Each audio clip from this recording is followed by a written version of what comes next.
Boa noite, irmãos. Nós estamos de volta para falar um pouco mais do Senhor. Eu quero cumprimentar a todos na graça e na paz do Senhor Jesus e desejar aqui sempre aos irmãos que os irmãos continuem sendo edificados, fortalecidos e animados do Senhor. Nós vamos dar continuidade àquelas mensagens que nós estamos fazendo e hoje eu quero falar um pouco sobre como é que nós oramos em períodos de crise. Os irmãos sabem que nós estamos passando no Brasil e no mundo uma crise sanitária, que essa pandemia do Covid que está aí. Em outros áudios e vídeos eu falei para os irmãos que eu acredito que isso é uma ação de Deus contra o pecado humano. Acredito também que Deus, por meio dessa enfermidade, vai conduzir muitas pessoas ao Evangelho, como eu também acredito que Deus está purificando a igreja dele. Os crentes verdadeiros vão reagir conforme a vontade de Deus, naturalmente serão mais purificados, estarão mais firmes, mais apegados às Escrituras, também mais apegados à oração e à comunhão com Deus. Naturalmente vai despertar aqueles crentes que estavam um pouco mais frios. Acredito que eles voltarão e vão aquecer os seus corações novamente no Senhor. E é assim que eu acredito desse movimento de Deus sobre nós. Nós também precisamos lembrar, irmãos, que nós estamos passando por uma crise política, tanto dentro do Brasil como fora do Brasil. E acredito que os irmãos que têm aí visto os noticiários estão acompanhando esses movimentos políticos. E alguma coisa que até estranha para nós, porque nós brasileiros que somos um povo pacífico, nós estamos percebendo que está tendo uma polarização no nosso país, em que brasileiros com brasileiros estão brigando, estão perdendo amizade por causa de política, por causa de ideologias que nós acreditamos que não são as melhores para nós escolhermos. O crente verdadeiro é bíblico e ele precisa se comprometer com a Bíblia, não com ideologias. Então nós estamos passando por um período de crise também política. Uma outra crise que está aí às portas, os irmãos vão logo perceber, que é a crise do desemprego, a crise da miséria que vai chegar, está chegando no nosso país, até por incompetência também de governantes, e de uma mídia que muitas vezes está informando as pessoas de maneira errada. Então, são crises que estão acontecendo e eu quero sempre relembrar aos irmãos que normalmente Deus promove as crises. E naturalmente Deus tem um propósito nisso, de promover as crises mundiais. A Bíblia diz que Deus começa a guerra e Deus termina a guerra. Então nós temos que estar atento a essas coisas, não entender que nós temos um Deus soberano que reina sobre todas as coisas, e esse Deus que reina sobre todas as coisas é o Deus também que está no controle dessas crises e também provocando essas crises de acordo com as Escrituras. E é bem verdade que quando Deus promove crises, Deus está relembrando a humanidade que a humanidade está em pecado. E a humanidade precisa mudar de atitude com relação a Deus. Então é importante nós salientarmos isso. Então aí fica a pergunta, como um crente, como uma mulher piedosa, como um homem piedoso, eles se dirigem a Deus nesses períodos? O que as Escrituras podem nos ensinar a respeito disso? E é sobre isso que eu gostaria hoje de falar um pouco com os irmãos, sobre a oração de um piedoso em períodos de crise. Como é que uma mulher piedosa, como é que um homem piedoso ora em períodos de crises. É claro que eu estou aqui me dirigindo aos irmãos da igreja aqui de Caldas e também a outros irmãos que estão nos ouvindo. E naturalmente quando eu falo homem piedoso e mulher piedosa, todo crente tem que ser piedoso, tem que ser, e toda mulher crente é uma mulher piedosa. Então, quando eu estou falando de pessoas piedosas, pessoas que imitam ao Senhor Jesus Cristo, eu estou falando aqui de todos os crentes. Tá certo, irmãos? Então, não estou aqui escolhendo um crente, não. Todos os crentes entende-se que são pessoas que têm um compromisso com a verdade, têm um compromisso com a comunhão com Deus, têm um compromisso de servir e de glorificar Deus em todas as coisas, e de ser um imitador de Cristo Jesus. Uma boa definição de pessoa piedosa é uma pessoa que imita Cristo. Essa é a definição maior e melhor que tem, porque a Bíblia assim nos ensina. O apóstolo Paulo fala isso para Timóteo, né, que todos quantos querem viver piedosamente em Cristo Jesus, né, padecerão por perseguições. Então, o modelo que o apóstolo Paulo nos dá ali é a pessoa de Cristo Jesus. Então, isso é um piedoso. Então, como é que uma pessoa piedosa ela ora? Eu quero convidar a todos, depois dessa introdução, quero convidar a todos que abram lá no livro de Lamentações, capítulo 5, livro de Lamentações, capítulo 5, e eu vou dividir esse capítulo em 4 partes. A primeira parte, do verso 1 até o verso 10. Eu vou dividir da seguinte maneira: Senhor, vê a nossa condição. Senhor, vê, olha para a nossa condição. Então, do verso 1 até o verso 10, Senhor, vê a nossa condição. Do verso 10 aí, até o verso de número... Ou melhor, do verso 15... do verso 1 ao verso 9, Senhor, vê a nossa condição. Do verso 10, aí do capítulo 5, até o verso de número 14, eu vou dizer o seguinte: Senhor, vê o nosso sofrimento. O Senhor, olha para o nosso sofrimento. Do verso 1 até o verso 9, Senhor, vê a nossa condição. Do verso 10 até o verso 14, Senhor, vê o nosso sofrimento. Do verso 15, irmãos, até o verso de número... Do verso 15 até o verso 18, Senhor, olha ou vê os nossos sentimentos. Senhor, olha e vê os nossos sentimentos. E do verso de número 19 até o verso de número 22, Senhor, responde às nossas questões. Senhor, responde às nossas questões. Tudo bem, irmãos? Então, essa simples divisão é só para nós poder sermos guiados aqui no texto e compreender um pouco mais. Então, nós vamos primeiramente ler aí do verso 1 até o verso 9, que nós falamos, e a ideia então presente do verso 1 até o verso 9 é: Senhor, vê a nossa condição. Então, o texto diz assim, a partir do verso 1: Lembra-te, Senhor, de que nos tem sucedido. Considere e olha para o nosso opróbrio. A nossa herança passou a estranhos, e as nossas casas a estrangeiros. Somos órfãos, já não temos pai. Nossas mães são como viúvas. A nossa água, por dinheiro, a bebemos. Por preço vem a nossa lenha. Os nossos perseguidores estão sobre o nosso pescoço. Estamos exaustos e não temos descanso. Submetemo-nos aos egípcios e aos assírios para nos fartarem de pão. Nossos pais pecaram e já não existem. Nós é que levamos o castigo das suas iniquidades. Escravos dominam sobre nós.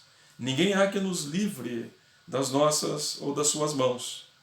Com perigo de nossa vida, providenciamos o nosso pão por causa da espada do deserto. Então nós fizemos a leitura do verso 1 até o verso de número 9. Muitos estudiosos atribuem o livro de Lamentações a Jeremias. E essas lamentações,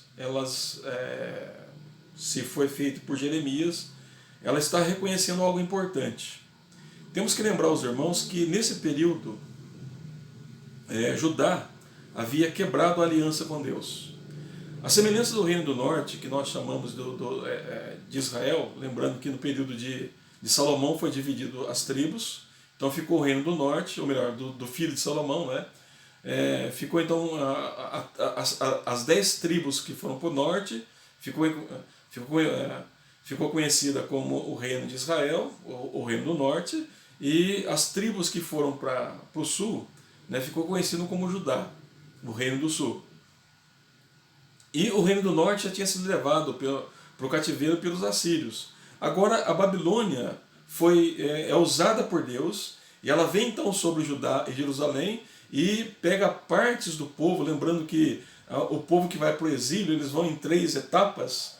Então a Babilônia invade Judá e Jerusalém e leva uma grande parte dos judeus do Reino do Sul para a Babilônia, para o exílio. E é claro que ficou ainda um pouco lá em Judá e em Jerusalém. Mas as pessoas que ficaram ali, elas ficaram em grandes misérias, em grandes dificuldades, porque os muros foram derrubados. Os muros foram derrubados, os portões foram queimados, então ficou, vamos dizer assim, um espaço muito fácil para o inimigo entrar e assaltar o povo de Israel, daqueles que ficaram. E aqueles que foram para a Babilônia, em torno aí de 1.600 quilômetros, mais ou menos, e lembrando os irmãos que naquele tempo eles iam caminhando, né, para esse lugar, lembrar que esse povo que foi, eles também, muitos deles morreram pelo caminho e muitos enfrentaram grandes dificuldades, até chegar na Babilônia. Muitos problemas eles enfrentaram. Mas o fato deles terem ido para o exílio é porque eles haviam quebrado a aliança com Deus. Eles estavam vivendo de uma maneira que, segundo Isaías, lá no capítulo 1, é como se eles fossem vivendo a semelhança de Sodoma e Gomorra. É assim que Isaías, no seu primeiro capítulo, trata o povo de Israel. Deus chamando eles de povo de Sodoma e de Gomorra, de tanto que era a imoralidade que esse povo havia praticado contra Deus. Então o povo de Judá havia quebrado a aliança com Deus.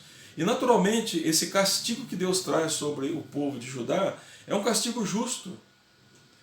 É um castigo justo porque o povo tinha desobedecido Deus. Os irmãos devem se lembrar, no capítulo 1 de Neemias, que Neemias, quando está falando com Deus, ele então entra num período de humilhação, de jejum e oração, e ele então clama ao Senhor, e ele reconhece que, de fato, o povo estava no cativeiro, o sofrimento estava sobre eles, porque eles tinham quebrado a lei de Deus, eles tinham quebrado a aliança que Deus havia então feita com eles. E Neemias compreende que esse ato de Deus de levar o povo para o cativeiro e trazer sofrimento sobre o povo era um ato justo e santo da parte de Deus. Deus então estava vindicando deles a quebra da aliança. As maldições da aliança estavam sobre o povo de Deus, porque eles tinham quebrado a aliança com Deus. Não era Deus que tinha mudado. Deus continua e continuava o mesmo. A disposição de Deus abençoá-los sempre foi grande e sempre foi uma disposição voluntária da parte de Deus, e Deus fazia isso com bastante alegria sobre o povo. Mas mesmo assim, Deus sendo disposto alegremente para abençoá-los, eles não respondiam a Deus. Então, nesse sentido, o que Deus faz então? O povo quebra a aliança, então Deus agora espalha eles por toda a terra. Então, esse ato de Deus de levar Judá para o cativeiro, a semelhança do Reino do Norte, é porque o povo havia quebrado a aliança com Deus. Então, foi um ato justo de Deus. Foi um ato santo da parte de Deus. Foi um ato da retidão de Deus e da fidelidade que Deus tem a si mesmo. Então Deus vai lá agora e conduz esse povo para o exílio. E quem Deus levanta para então conduzir esse povo para o exílio? Foi Nabucodonosor. Nabucodonosor foi o instrumento de Deus, foi o chicote de Deus, foi a vara de Deus para pegar o povo e corrigir o povo por causa dos seus pecados.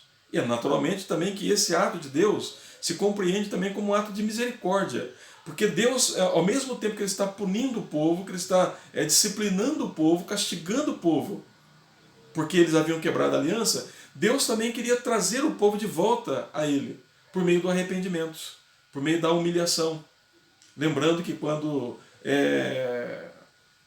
Salomão termina de construir o templo e ele fala com Deus, o texto diz então que Deus vem a ele em sonhos e diz que aquele lugar que ele havia construído, Deus iria habitar ali, e se o povo pecasse, Deus iria cerrar os céus para não desse mais chuva e secar a terra. Mas ele disse: se o meu povo, que me chama pelo meu nome, se humilhar, orar e me buscar, e se arrepender dos seus maus caminhos, então ele diz: eu sararei a sua terra.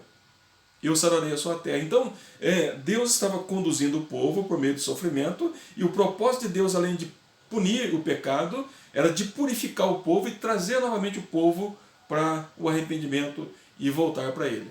Então, eu aqui fiz um contexto geral para mostrar para os irmãos então como é que nós podemos compreender um pouco o livro de Lamentações.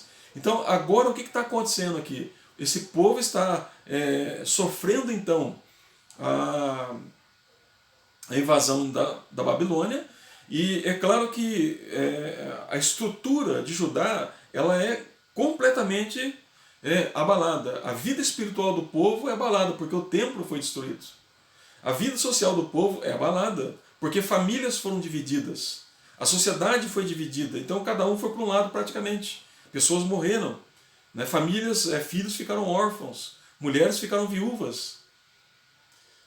Então a vida espiritual foi abalada, a vida social foi abalada, a vida política deles também foi abalada. Por quê? Porque agora o rei deles se tornou escravo de um outro rei e está sendo levado para uma outra terra. Então observe que quando Deus veio então e pesou a sua mão, Deus desestruturou completamente a nação de Israel.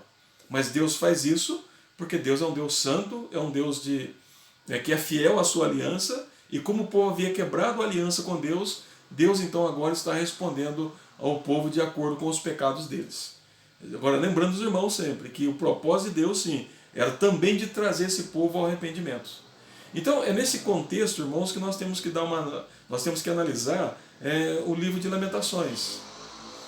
E se Jeremias é o autor do livro, lembremos os irmãos que Jeremias ele tem dois períodos aqui, o período antes do cativeiro ou do exílio, e um período no exílio ou no cativeiro.